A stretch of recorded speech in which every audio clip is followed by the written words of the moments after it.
What up, everyone? DJ Anubis here with you on the Metal Time Radio podcast with my special guest, the big bad wolf himself. Sir, how you doing? Thank you for joining me today. No problem. I'm doing mighty fine. Right as rain.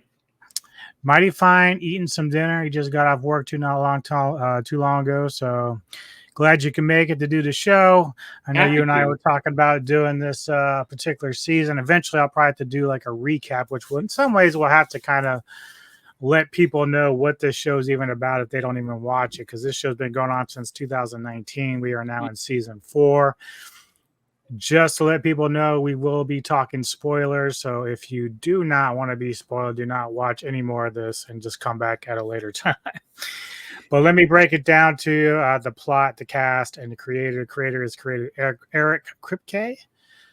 Is the one that created all this. And then the cast consists of our main players for at least this season. Karl Urban, great actor, is Billy Butcher. Jack Quaid is Huey Campbell. Erin Moriarty as Starlight. Antony Starr is Homelander. Jesse T. Usher is A-Train. The very lovely Valerie Curry is Firecracker. Chase Crawford, the Deep. Tomer Capone is Frenchie. Laz Alonso as Mother's Milk. Karen Fukuhara as Kamiko. Claudia Dumas is Victoria Newman, and Susan Hayward is Sister Sage, as well as Jeffrey Dean Morgan as Joe Kessler. Plot is group of vigilantes set out to take down the corrupt superheroes who abuse their superpowers. So that is the concept that's been going on since the first season. And really, kind of just to break it down, because Huey Campbell is kind of like our one lead next to Billy Butcher. Both are trying to get rid of soups for different reasons. Huey, of course, his deal was he was with a girlfriend in his first season. A-Train, played by Usher, who has speed as his super ability, blew through his fucking girlfriend, like literally just blew right through her. Obliterated her. Yeah. So that kind of got the ball rolling for Huey to end up hooking up with Butcher, who has his own vice and grievance with Homelander, who's like the lead of the 7 when it comes to the superheroes.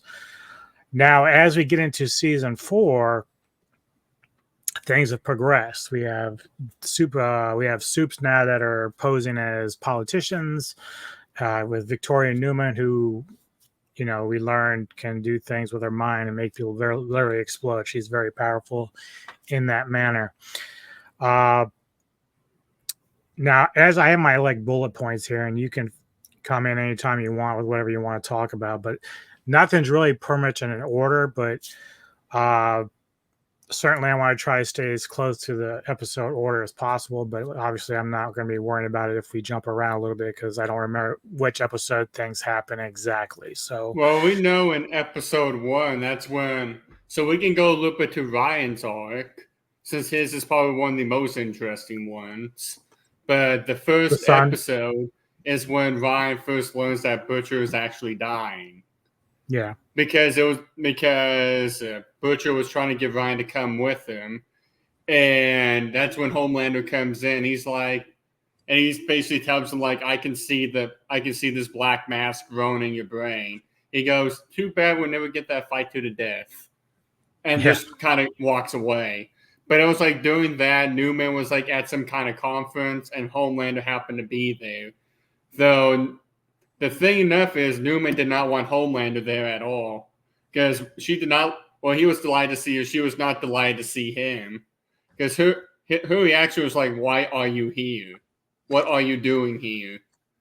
Whereas the boys are trying to figure out how to take out Newman, because their first mission was to replace her eye drops with acid.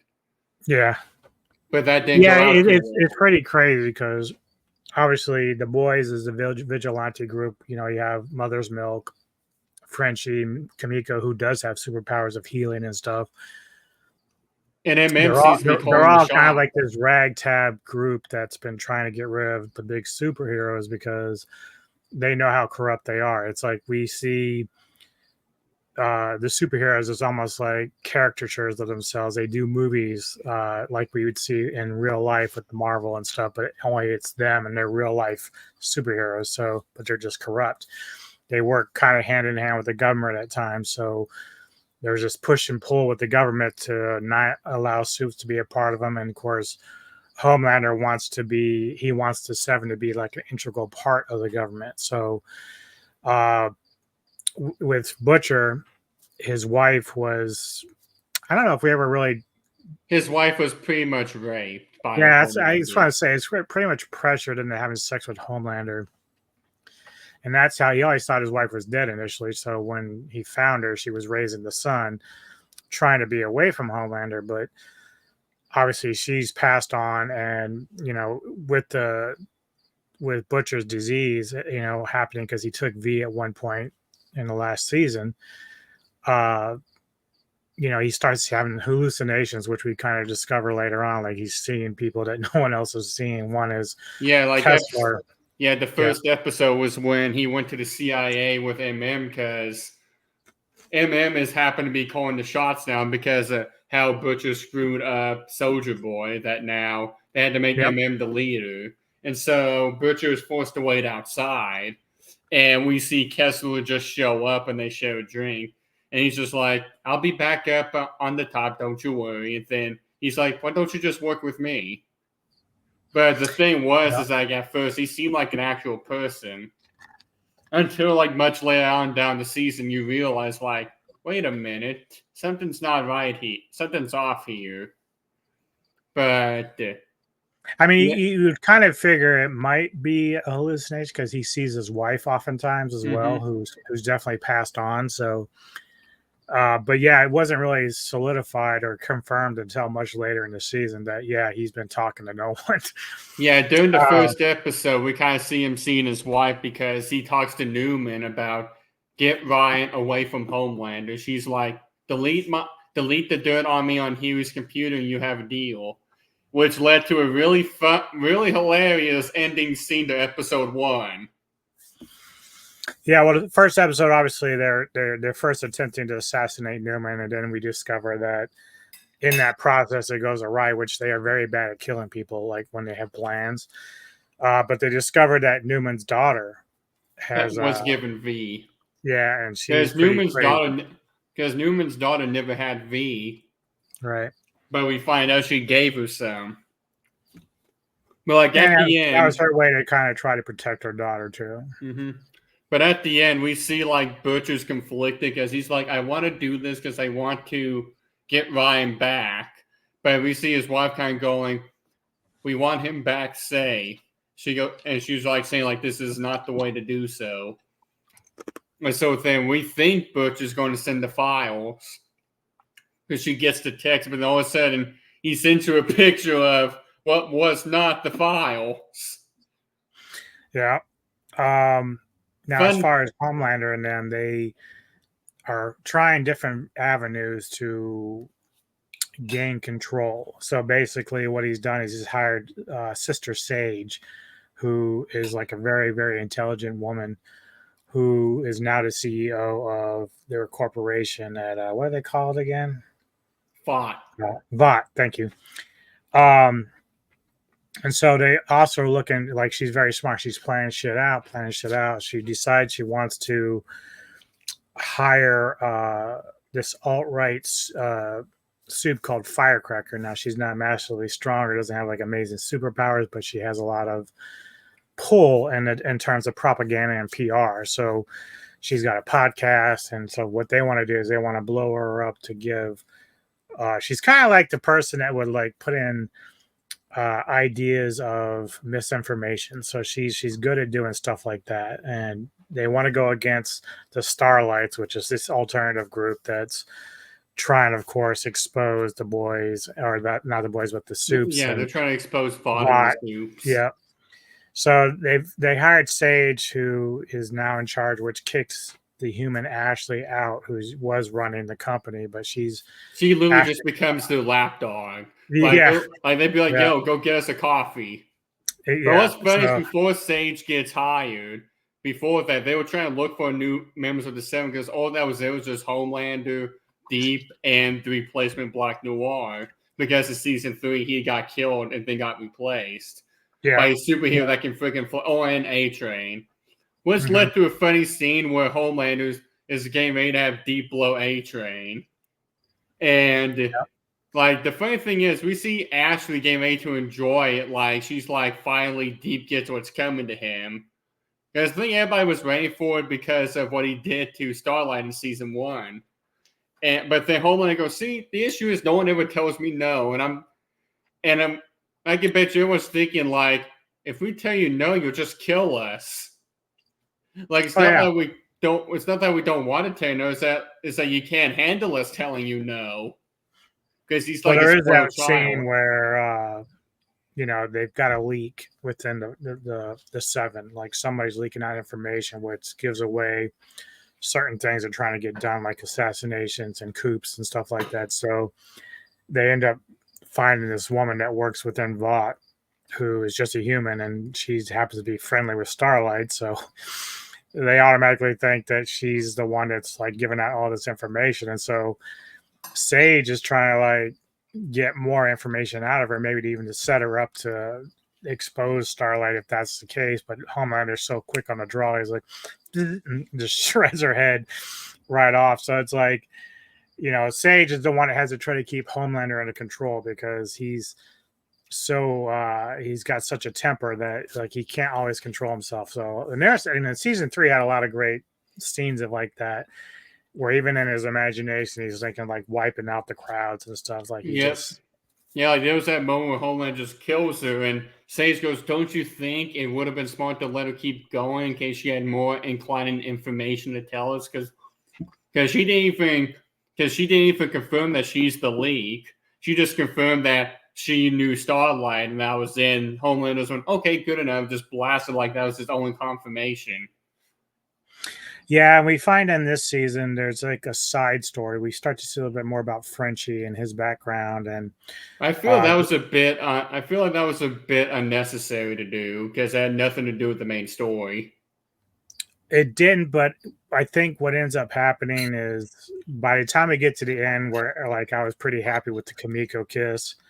I think that's sort of what was leading to, and I think it probably was drawn out more than it should have been, but I guess they were trying to focus on Frenchie's demons of his own, like, the guilt that he felt about his boyfriend and murdering the parents and stuff like that. So I think that was just a means to the end to get to Kimiko, which is great, which it's like, it's probably the most expected kiss that we've seen since like Ron and Hermione from Harry Potter. I mean, we knew it was going to happen because it happened in the comics. Well, see, I never read the comics, so which is funny because I watched a small interview with Moriarty, the woman that plays Newman, and then of course Kimiko. And I guess none of them really read the comics either because Kimiko didn't know about the kiss until just the screenplay or until the script came across her desk for this season. So, well, seeing as how it goes most time, because I'm guessing because it's made by an indie publisher that people didn't realize that The Boys was a comic first. Yeah. So you're familiar with the comic? Yeah, I've done a little bit of research on the comics. Is the show pretty accurate in terms of violence and all that with it? I would say violence, yes, but we talk about the plot and everything. They're kind of going a different direction. Like basically, this series itself, from what I understand, the director wants to insert his own politics into it, so that's why we kind of got this like right versus left thing going on, which is kind of funny. But it's kind of funny that he's kind of like it mentioned, like Homelander's kind of based off of Donald Trump. Yeah, and like season 3 was definitely based off of the events of 2020. But the funny thing is, I'm like, now this season, I feel like all the events are now based off of what's going on now. With now, instead of Homelander being Trump, Homelander's now Biden. Because how everything was during this time when they finally released it. Because I'm just looking at how tables have turned. Yeah, and I think even though we still got more to talk about, I think it's interesting because the ending with Sage could lead you to believe that that's mimicking the Kamala Harris pick. So we don't know what going like season 5 might show more of her going into more power. But we'll get into more of Sage because she's a very interesting character as well. I think someone theorized, or I have a feeling like she doesn't even care about what's going on with the Supes. I have a feeling she just wants chaos. Maybe. But she's an interesting character because, like, there's this moment where I guess she's so smart that, like, her brain never shuts off. So, she has to lobotomize herself. Right. So, in order to have any kind of normalcy, like, just like the Deep ends up having sex with her at some point. And so did the new Black Noir. Yeah, she was getting around. Yeah. And so, like, the only way she can get that normalcy is to kind of give herself a lobotomy so that it kind of shuts her brain off for a bit and she becomes kind of stupid. So there is another moment where the boys infiltrate this party, and so she gets shot in the head. And again, it's a very important meeting for Homelander and them because they're trying to convince these politicians that, hey, we got to do this. And luckily for her, Homelander, Newman stepped up and started speaking, but it was Sage. It was supposed to set all that up, and of course, she was pretty much brain dumb at that point. Yeah, she pretty much had so much brain damage that Homelander didn't realize that the Sage was just eating up on all the cake. He's like, "Oh, you gotta be kidding me!" Right? He just had that fear. He just had that look like I gotta do everything myself. But she is, like I said, pretty fucking smart because she's had this long game plan going on for a while. But anyway, back to some of the other shenanigans in this. So we discover that once the Billy and them go and visit the father of Newman, and who's in prison right now, we find out that there was a virus being made that can kill Supes. Like it's a virus that's very strong and can kill Supes. So the plan is to get the father out and then go try to find this facility and find the makers of this virus that they can use against Homelander and probably Newman eventually, even though they're kind of working with her here and there. But the location of where they go to find the virus is very interesting because you can say that there's some wolves in sheep clothing, I guess would be a good way to put it. Yep. I mean, when they came there, it looked like they were experimenting on all kinds of animals. But I think the scariest part was when, like, I didn't even realize it until after she came walking in, but, like, you see Edgar's nose, everyone else's nose was starting to bleed. And you're like, I mean, my mind shut off. I didn't realize that was Newman, but I'm like, I mean, what's going on with the pressure and everything? You just see her walk there and went, oh, she just happened to be there when they came in. Yeah, it was kind of funny too because like there was that nice little scene with Billy when he's he lets the rabbit loose. Yeah, he lets the rabbit out. And Kamiko's I'm like, I fully expected a Monty Python thing to happen right there with that. Oh, I was expecting a Monty Python scene later on, but it was just funny because like Kamiko's looking at him like, oh, he does have a heart. Right. But the interesting thing is there was a callback to that later on in that episode when they're trying to figure out how to get out. They had to get away from the sheep and everything. And they're all fighting each other. And Mother's Milk looks at Butcher and goes, you're a motherfucker, but you're a motherfucker with a heart.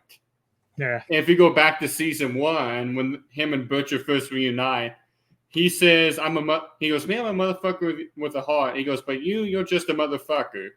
Yeah. So it was interesting to see kind of that callback from season 1 when they first met. Yeah, and then it leaves us with a lot of questions too because there's a moment where our Butcher is into like the trailer for Firecracker while she's doing her show, and I forget who the other dude's name is, but he's got the like plastic Ezekiel. man on. Yeah. So they get into a bit of a fight, and of course we're jumping from different scenes here, but eventually Butcher is walking out with blood all over the place. He wakes up, doesn't remember anything that's going on. We're kind of like, what the fuck happened here? Yeah, like it doesn't show anything. He just looks around like, huh? Like he Yeah. looked up like it was a bad hangover.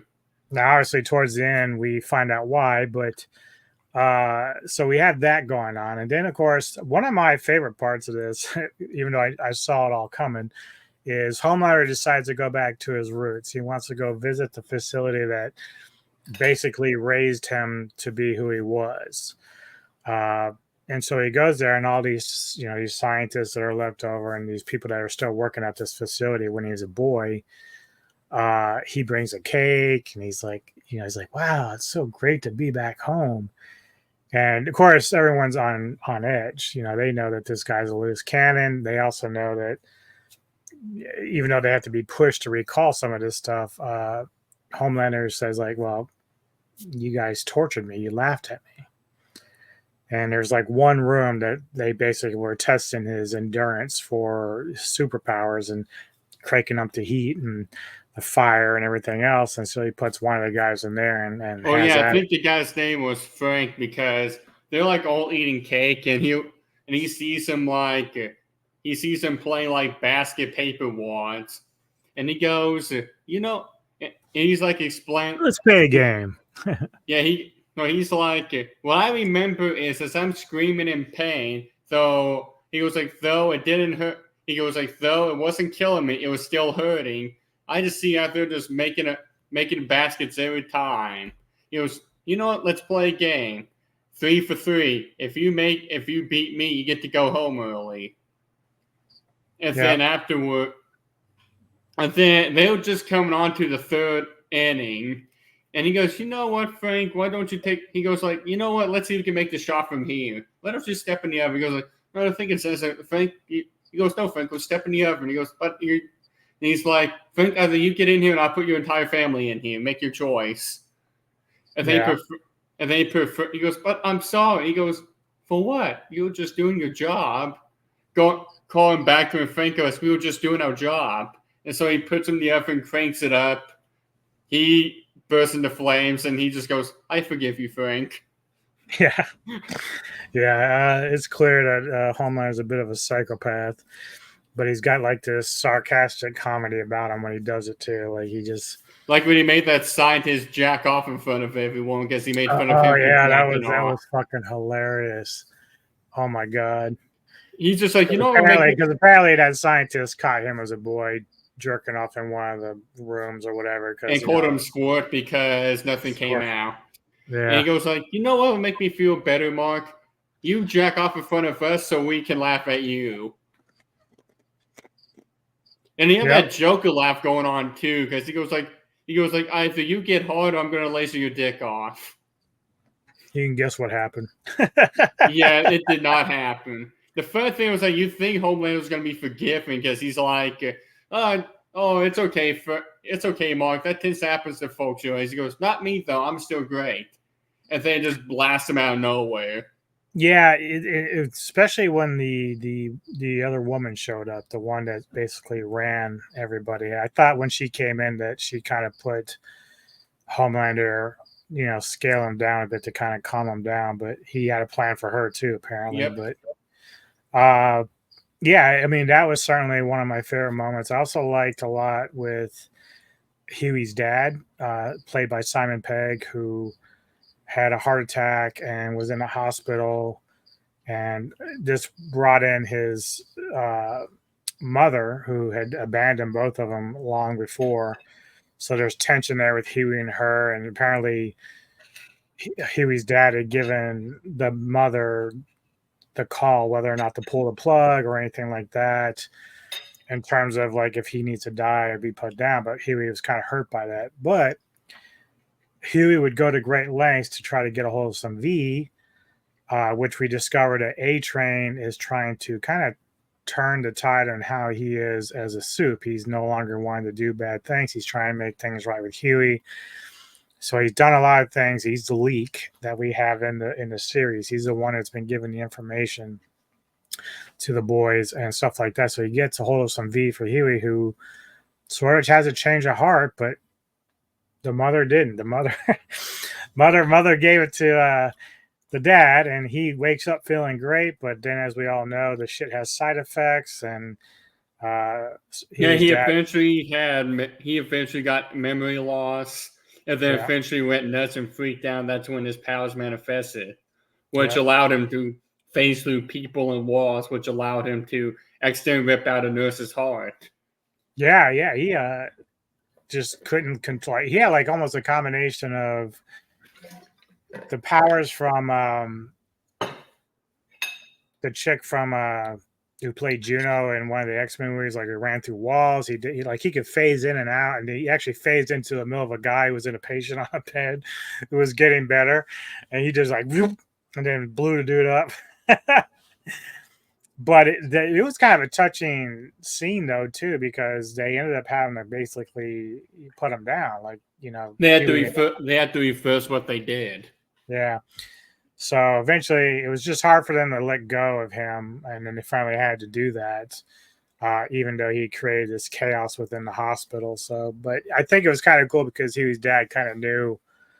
He sort of remembered okay, this is the right thing to do. It's all right to let me go. Yada yada yada. So that was another. Because he mentioned like I don't want to be like Jar Jar. Yeah, yeah, yeah. Calling back to when he was a kid and stuff like that.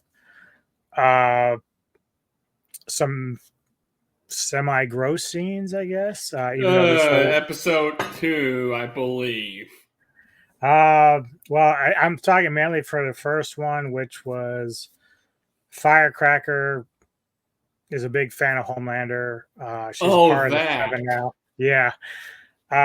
So there just comes a point where she's trying to, because like Homelander starts to mistrust her a little bit when things don't go the way that they're supposed to go. Oh yeah, because that was the episode where they infiltrated Tech Knight's house to try to get some information when they found out that Tech Knight was helping fund for these internment camps for Homelander, which for those of you that want to know, the internment camps, think of them as like Nazis concentration camps, but for any Starlighters or people who would oppose Homelander in the 7 and 5.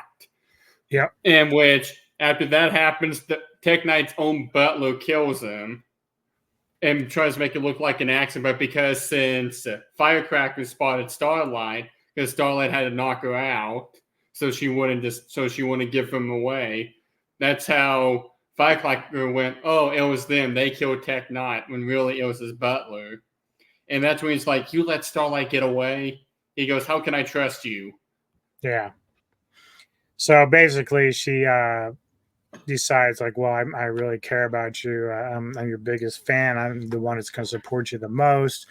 So she reveals her boobies to Homelander, who Homelander, for those that don't know, loves sucking on breast milk, even as an adult. That's something that we saw with Elizabeth Shue's character in early seasons. That's just something that kind of like calms him. For whatever reason, he's like a little boy again, sucking on a teat. Yeah, I think it's because like he never got exact experience like a mother's love as a child. Right. So she has now like that little bit of a purpose with him, and at least convinces him for a little bit that she can be trusted. Like that's the thing there.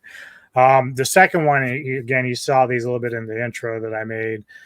There's a guy called Webley Weaver who is the most ridiculous character I've ever seen in my entire life. Pretty much is supposed to be making fun of Spider-Man. Yeah, and like the thing is that he's who's the guy he reminds me of from This Is the End. I don't think I've seen that film, but I've heard of it. It's one of Rogan. It's like a comedy. It's like a comedy film on the end of the world. Yeah, and so anyway, it's one of the actors in there. He reminds me a lot of. Who's like kind of like he's an asshole, but he's also like a pothead, and he's just drinks a lot, and so he's a superhero. But Tech Knight really likes this guy. They get along a lot, and he invites him to the party. And of course, the boys get a hold of him first. So they knock his ass out, but he has this weird thing where he shoots like webbing or something out of his back. I don't know what the fuck that is. And it stinks too, apparently. So maybe it's just waste. I don't know.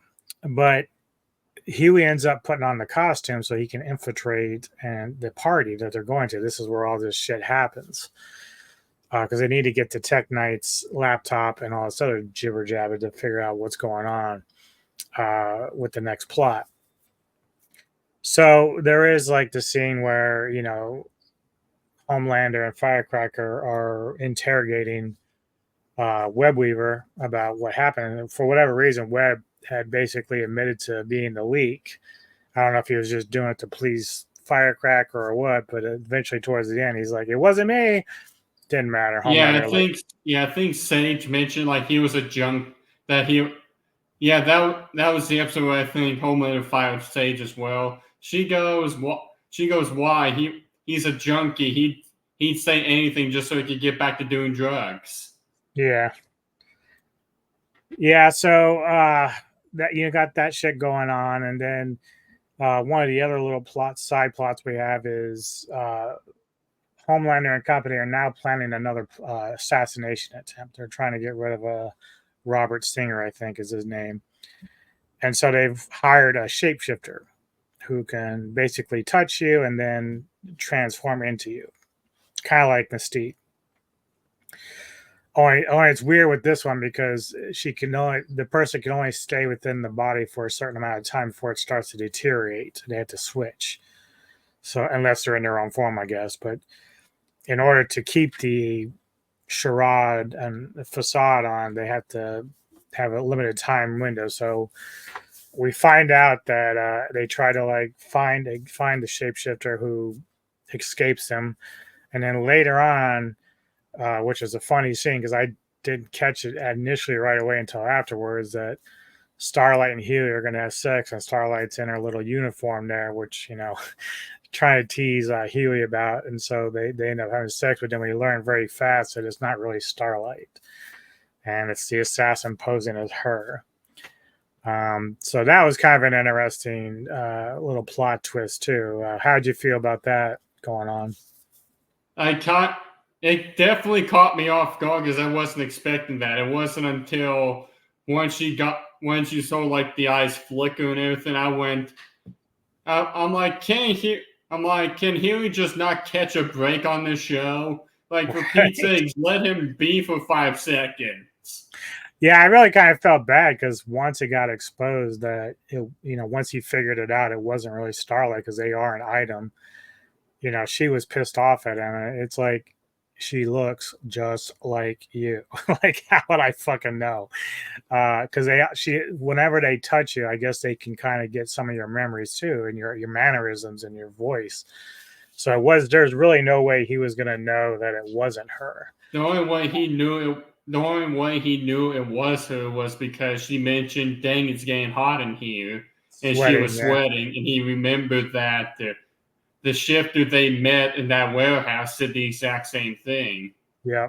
And that's when he's like, "M, don't look at me." He's like, "Starlight's is the shifter." Yeah. Yeah, so that was some crazy shit there. Let me see what else we got going on. So basically, as we get towards the end of the season, we find out that Newman wants to do everything she can to protect her daughter because Homelander has outed her as a supe. Now it's out in public. So Newman, as a politician, can't hide anymore. I think she was the vice president too, right? At this stage, like a running mate for Singer. I think. She was going to be a vice president elect, and the idea was to assassinate Singer. That way, she'd be immediately appointed as president. Right. Yeah. So Homelander kind of fucked that up by outing her on live TV that she's a superhero, which means she had to kind of like basically run for life because she was going to try to dupe and deceive the people within that political space that she was just normal, that she can take it over and they can get the things done they wanted to get done. Homelander fucked that up. So now she's on the run. She's trying to get help from the boys, Huey and all them. And then as they're kind of gathering, Butcher shows up. Now, Butcher's been hot and cold with the group the entire season. Really, they kicked him out early on. They didn't want anything to do with him. And then he came back because he had, things that he knew how to do, and he was still an asset to the group. So he shows up, and he's a lot different than he was before. Like he's Like kind of like, he was looking very healthy. Like yeah, when you seen him at the hospital earlier scene, he definitely looked like he was on the brink of death. Like he just did not look well. yeah. And he admitted that he took some more V. But as he's sitting there, like I think they have like a couple vials of the virus at that point. And of course, we didn't get into him like how he got the the guy to do the virus. Like he cut his leg off, which was funny. But anyway, they're meeting with Newman.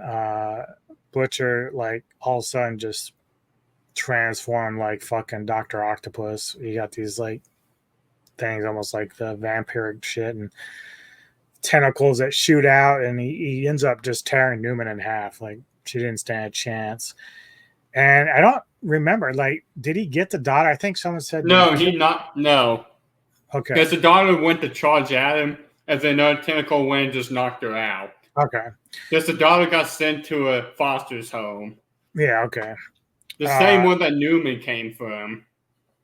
Yeah, so that's probably going to be a setup for the future because the daughter's going to be pissed off about her mom. But Newman's gone, and Butcher now has the virus, and it's interesting because it's like he's in control, but he's not. So he didn't really kill anybody else. He could have killed everybody in the room, and he just chose not to. So a little bit of context. So we mentioned something about Joe Kessler earlier in the video. So Joe Kessler basically turned out he was not a person. It was not his friend.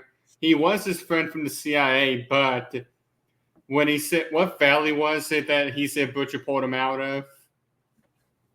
But I forget, but like it mentioned like Butcher pulled him out of this valley they were in, and he saved his life. Or it turned out he was dead because Butcher actually left him to die, and he just became the manifestation of the feed of tumor that's inside of Butcher, which is how he's got those tentacle-like powers. And so Kessler was kind of like his more monstrous side, whereas the vision of Becca was like more of what's left of his humanity. Rational, yeah. Because we saw her of course, that's the answer why he was able to survive the Ezekiel attack, is we now know that he has this underlying power that can come out and just basically defend himself. But now he has more control over it. And throughout the season, Butcher was on the fence between himself, because at one point he was arguing with Kessler, like, no, I can't have this virus because then it's going to kill Ryan. Mm-hmm. So he mentioned, well, Becca's vision was mentioning Kamiko, Starlight, Ryan, and them. Kessler's like, this is exactly what we want. And he's like, no, it's not. And we see like, okay, Butcher's not going to his comic books. I guess he tells the team like, hey, there was a virus, but the issue is for it to be strong enough to kill Homelander, it will release some kind of toxin that will kill all the other soups all around the world. And so we think Butcher has actually had that character development where he's like, nope, not going to do that. But then at the end of episode 7, when we see Ryan expose Homelander of not being Homelander still his dad, but like he mentioned, like his mom's husband Bill is who she loves so much. And Butcher went, that's why I have faith in the kid. And then he just passes out because the cancer actually took effect.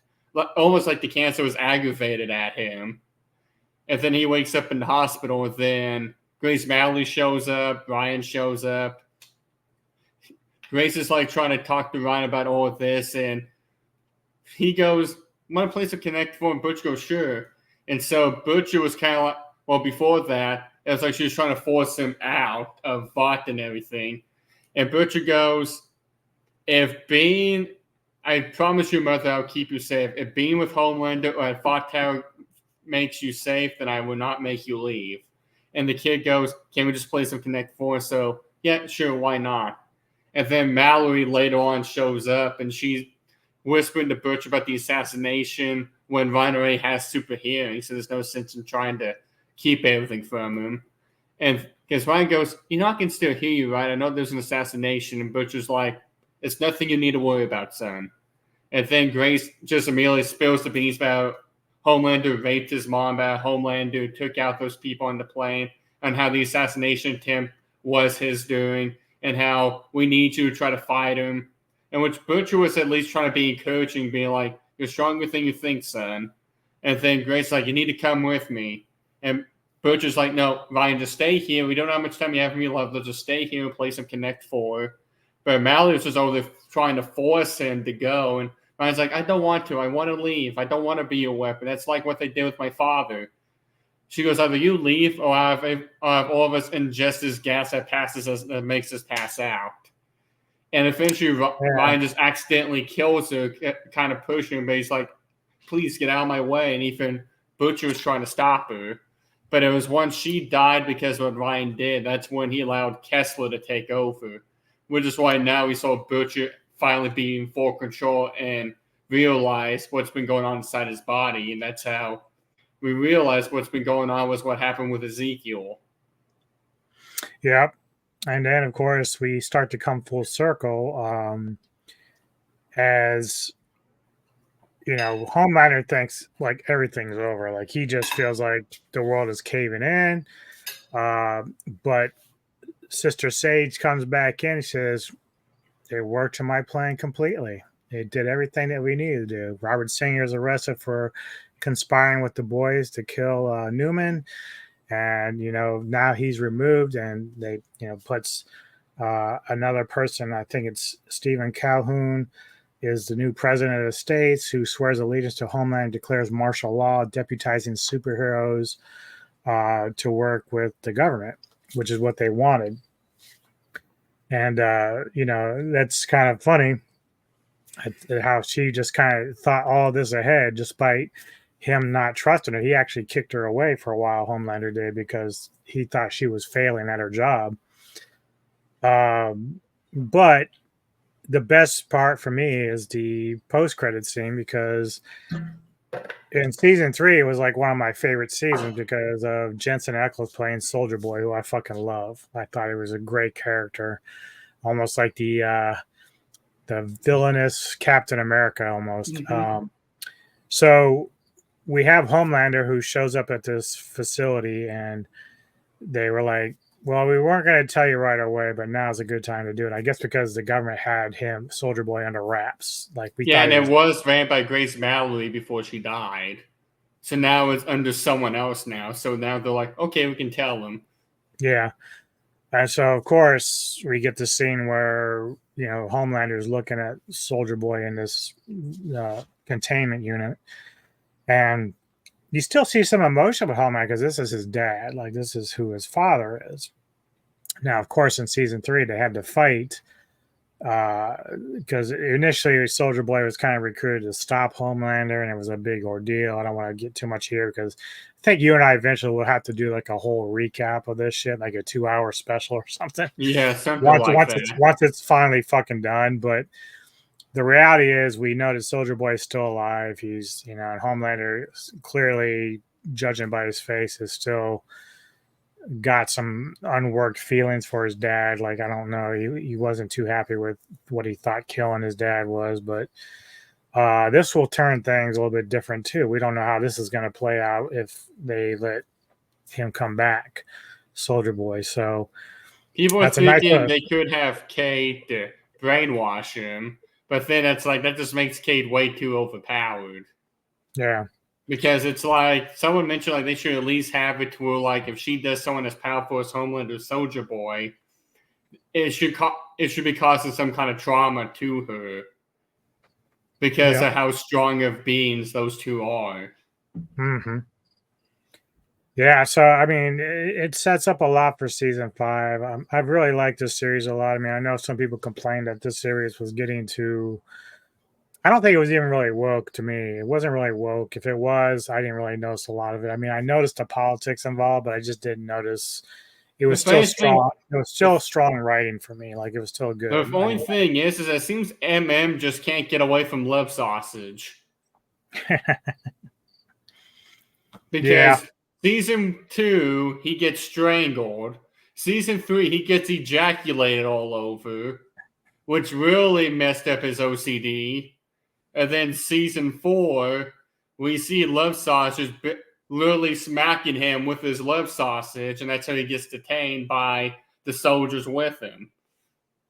Oh yeah, we forgot to mention.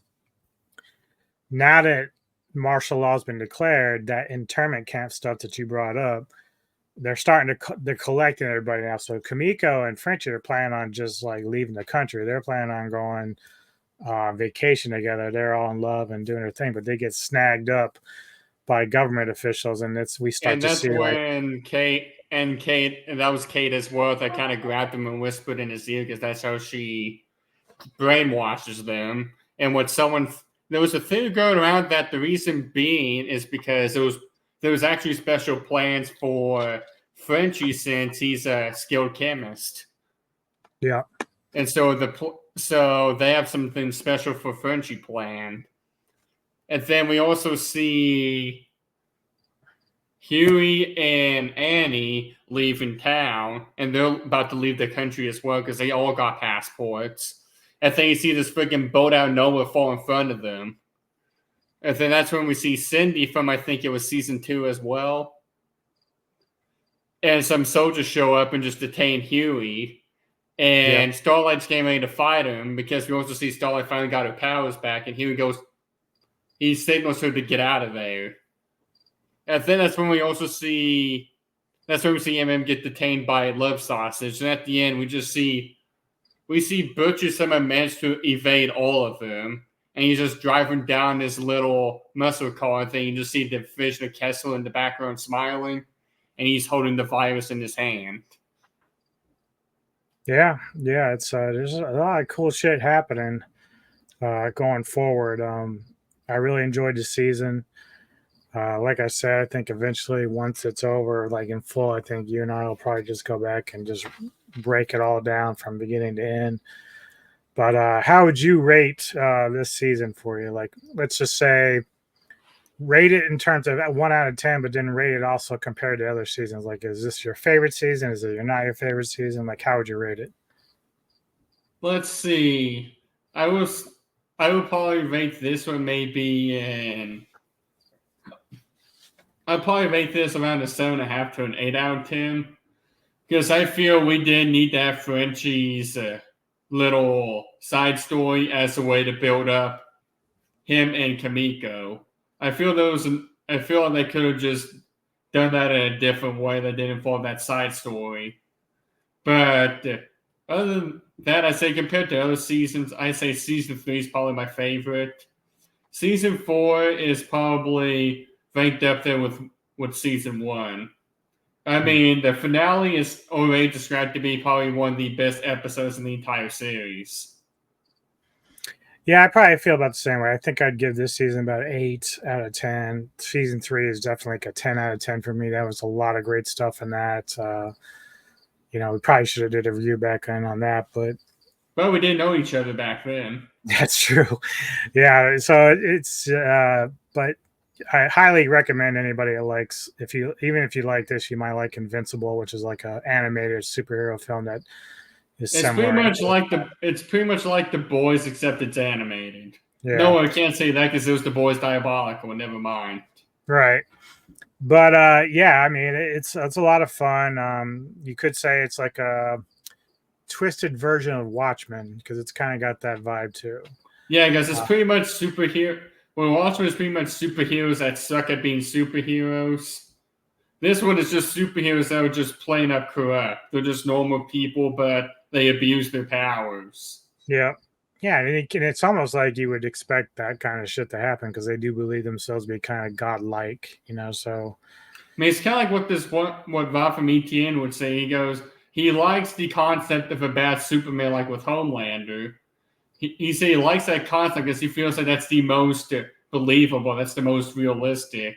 Because if someone would be out there with Superman's powers, they wouldn't be doing stuff for good. They'd be abusing it. Well, yeah, if you go back to season 1, I forget the one guy's name who turns invisible. That dude could do anything he wanted to do, and most times he did. Yeah, All he did was just send in the women's room or the women's changing room. Right. Yeah. I mean, he was deviant, but he could have robbed banks. He could have done anything he wanted. No one would have been able to stop him. Same with, I forget his name. I think the name was Doppelganger. Like, he could have done anything he wanted to as well, because he could have disguised himself as someone else. Well, what do you have coming up on your channel? What are you going to be doing anytime soon? Well, tomorrow I have,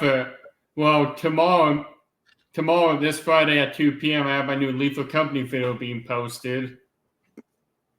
It will have a lot of funny moments. I made sure all that hour and 45-minute recording all spliced down to 18 minutes. Most of it's funny stuff that happened. Nice. Took 4 hours to edit too. Yeah, I don't know. So tomorrow at 1 p.m. Eastern, I have a new cinematic synergy with Kevin Lambert from the Entertainment Headquarters to review Dark Harvest. Then later in the evening, may have Neko and I join Mr. Tony and the Dad and Shauna for something. I'm not sure what we're doing. He's planning it. So see if that comes through at all. And then Saturday at 1 p.m., Kevin Lambert and I are joining forces again to talk about For Those About to Die. It's a new series on Peacock regarding gladiators and the arenas and stuff like that. So I highly recommend that as well. But we're actually only doing the first 2 episodes on that channel for him. Yeah, I'm looking forward to getting that once I can get Peacock. Well, I'm asking a friend of mine's family if I can use their Peacock account to watch it. Because that one I'm highly interested in. As long as Peacock doesn't have limits to how many devices it can be used on. Yeah, I don't know how that works with that. I mean, most of the time we share our stuff with her parents, and it's not an issue, you know. And it really shouldn't be. I mean, you're paying for it, so. Okay, so I don't know what I'm gonna do later tonight, man. Maybe I can, if Neko gets home early. Nah, it's because I was hoping that Deadpool and Wolverine would be out today, but it's not until tomorrow. So maybe we'll try to get out tomorrow to see it, but I'm looking forward to that a lot. Just stay off of TikTok. There's so many spoilers on it so far. Yeah, the only thing I've heard, I don't really watch any reviews or anything. The only thing I've heard is there's like a lot of cool cameos and stuff. So that's going to be kind of cool to see. But as far as story and stuff, the only thing I did was the one trailer reaction a few months back, and that's it. So I'm good. I don't know anything about it. Good. All right. For the rest of you, please like and subscribe to not only my channel, but this man's channel over here, please. And we'll see you next time on the Military Radio Podcast.